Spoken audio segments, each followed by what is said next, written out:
Hello everyone, welcome back to my YouTube channel Anutech education. Anutech education में आपका स्वागत है। आज की क्लास में हम लोग क्लासरूम में बोले जाने वाले कुछ अंग्रेजी सेंटेंसों की प्रैक्टिस करेंगे। सो गाइस, चैनल पे नए हैं तो प्लीज़ चैनल को सब्सक्राइब जरूर कर लें ताकि प्रतिदिन के वीडियो की नोटिफिकेशन आपको आसानी से मिलती रहे। और वीडियो पसंद आता है तो वीडियो को एक लाइक ज़रूर करें।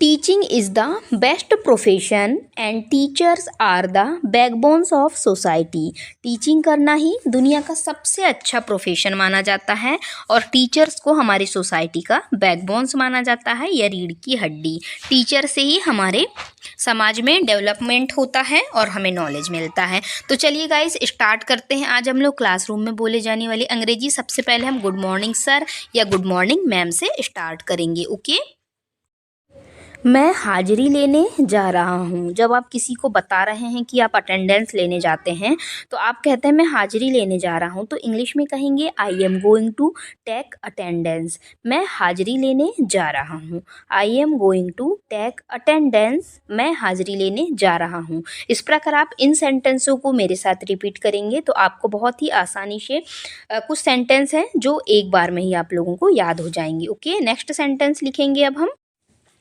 जब आप अटेंडेंस लेते हैं और यदि कोई बच्चा एब्सेंट होता है तो आप कहते हैं आज कौन नहीं आया है, तो आप इंग्लिश में कहेंगे हु इज़ एब्सेंट टुडे। आज कौन नहीं आया है, हु इज़ एब्सेंट टुडे। इस प्रकार हम जो बच्चे नहीं आते हैं उनकी इंक्वायरी करते हैं। तो आज कौन नहीं आया है, हु इज़ एब्सेंट टुडे। इस प्रकार हम इंग्लिश में इस सेंटेंस को बोल सकते हैं। ओके, नेक्स्ट सेंटेंस है लेट क्यों हो गए। अक्सर हमारी अटेंडेंस हो जाती है क्लास में, उसके बाद कोई स्टूडेंट लेट आता है तो हम लोग उससे अक्सर पूछते ही हैं कि लेट क्यों हो गए या इतने लेट क्यों आए। तो हम इंग्लिश में बोलेंगे why are you late. Late क्यों हो गए या लेट क्यों आए, तो हम इसे इंग्लिश में कहेंगे why are you late. Late क्यों हो गए। ओके, नेक्स्ट सेंटेंस है क्या आपने अपना होमवर्क पूरा कर लिया। जब हम क्लासरूम में हमारी अटेंडेंस हो जाती है उसके बाद हम बच्चों से पूछते हैं कि क्या आपने अपना होमवर्क पूरा कर लिया, तो हम इंग्लिश में कहेंगे have you completed your homework. क्या आपने अपना होमवर्क पूरा कर लिया, have you completed your homework.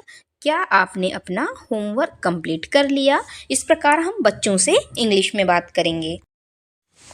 हाँ सर, हमने कर लिया। जब बच्चे हमें रिप्लाई देते हैं कि आपने होमवर्क कर लिया तो हमें बच्चे कहते हैं कि हाँ सर हमने कर लिया, तो हम इंग्लिश में कहेंगे yes sir we have completed, या हम इस प्रकार कहेंगे yes sir we have done. इस प्रकार हम बच्चों को इंग्लिश में ट्रांसलेट करके बोलना सिखाएंगे। हाँ सर हमने कर लिया, तो इंग्लिश में कहेंगे yes sir we have completed, या हम कहेंगे yes sir we have done.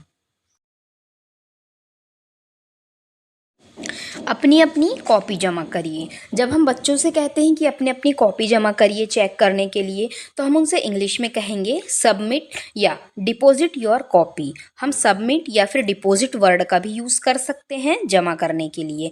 तो अपनी अपनी कॉपी जमा करिए, डिपॉजिट योर कॉपी या सबमिट योर कॉपी, इस प्रकार हम बोल सकते हैं। बात मत करो। जब बच्चे बात करते हैं क्लासरूम में तो हम उनसे कहते हैं कि बात मत करो, तो हम इंग्लिश में कहेंगे डोंट टॉक। बात मत करो, डोंट टॉक, बात मत करो।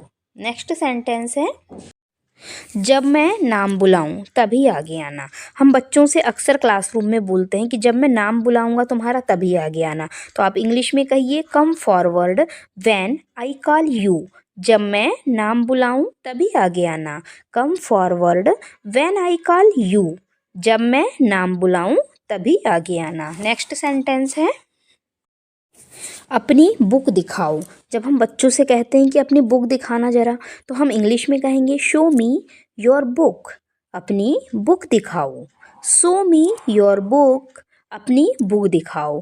इस प्रकार हम बच्चों को इंग्लिश और हिंदी दोनों में ट्रांसलेट करके बोलेंगे तो बच्चे भी आसानी से सेंटेंसों को सीख जाते हैं। अब हम बच्चों से कहेंगे अपनी कॉपी दिखाओ, तो हम इंग्लिश में कहेंगे शो मी योर नोटबुक। हम कॉपी को नोटबुक कहेंगे। अपनी कॉपी दिखाओ, शो मी योर नोटबुक, अपनी कॉपी दिखाओ, शो मी योर नोटबुक। जब हम बच्चों से होमवर्क सबमिट करवा रहे हैं तो हम बच्चों को अक्सर बोलते हैं एक एक करके आओ। क्योंकि हम एक एक बच्चे का होमवर्क चेक करते हैं तो हम इंग्लिश में कहेंगे कम 1 बाय 1, एक एक करके आओ। कम 1 बाय 1, एक एक करके आओ।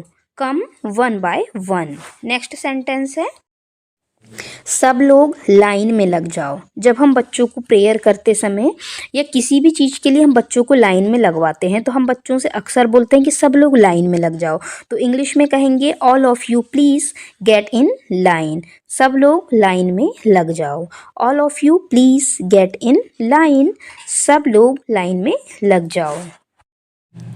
अपनी सीट पर बैठ जाओ। जब हम बच्चों से कहते हैं कि अपनी सीट पर बैठ जाओ तो इंग्लिश में कहेंगे बैक टू सीट। अपनी सीट पर बैठ जाओ। Back to seat. अपनी सीट पर बैठ जाओ। नेक्स्ट सेंटेंस है एक एक करके बोलो। जब हम बच्चों से कहते हैं कि एक साथ मत बोलो, एक एक करके बोलो, तो हम इंग्लिश में कहेंगे स्पीक 1 बाय 1।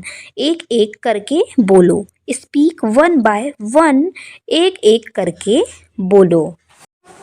अपनी बारी का इंतज़ार करो। जब बच्चों से हम बोलते हैं कि जब तुम्हारी बारी आएगी तभी बताना, या अपनी बारी का इंतज़ार करो, तो इंग्लिश में कहेंगे वेट फॉर योर टर्म। अपनी बारी का इंतज़ार करो। Wait for your term. अपनी बारी का इंतज़ार करो। जब बच्चों से हम बोलते हैं कि जब तुम्हारी बारी आएगी तभी बताना, या अपनी बारी का इंतज़ार करो, तो इंग्लिश में कहेंगे वेट फॉर योर टर्म। अपनी बारी का इंतज़ार करो। Wait for your term.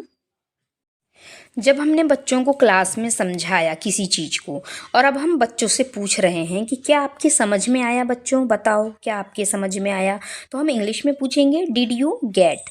क्या आपके समझ में आया। Did you get. क्या आपके समझ में आया। तुम्हारा ध्यान किधर है। जब हम बच्चों को पढ़ाते हैं और अक्सर बच्चे इधर उधर देखते रहते हैं तो हम उनको यही सेंटेंस बोलते हैं कि क्यों तुम्हारा ध्यान किधर है, या तुम्हारा ध्यान किधर है, तो हम इंग्लिश में कहेंगे वेयर इज़ योर अटेंशन। तुम्हारा ध्यान किधर है। Where is your attention. तुम्हारा ध्यान किधर है। इस प्रकार हम बच्चों को इंग्लिश में बोलेंगे, है ना। सभी लोग ध्यान दीजिए। हम कुछ इम्पोर्टेंट चीज़ बता रहे होते हैं तो बच्चों को हम अक्सर यही कहते हैं कि सभी लोग ध्यान दो या सभी बच्चे ध्यान दीजिए, तो हम इंग्लिश में कहेंगे पे अटेंशन एवरीबडी। सभी लोग ध्यान दीजिए। Pay attention everybody. सभी लोग ध्यान दीजिए। Pay attention everybody. Next sentence है एक्टिविटी को देखो। जब हम क्लास में कोई एक्टिविटी करा रहे होते हैं तो हम बच्चों से कहते हैं कि एक्टिविटी को देखो, तो हम इंग्लिश में कहेंगे look at the activity. Activity को देखो। Look at the activity. Activity को देखो। नेक्स्ट सेंटेंस है तो गाइज़ आई होप आज की क्लास आपको पसंद आई हो। यदि वीडियो पसंद आया हो तो वीडियो को एक लाइक ज़रूर करना, और चैनल पे नए हैं तो आप चैनल को सब्सक्राइब कर सकते हैं, आपकी मर्जी। ओके, तो ठीक है guys, thanks for watching this video. मिलते हैं हम अब अगली क्लास में ऐसे ही इंग्लिश से रिलेटेड इन्फॉर्मेटिव वीडियोज़ के साथ।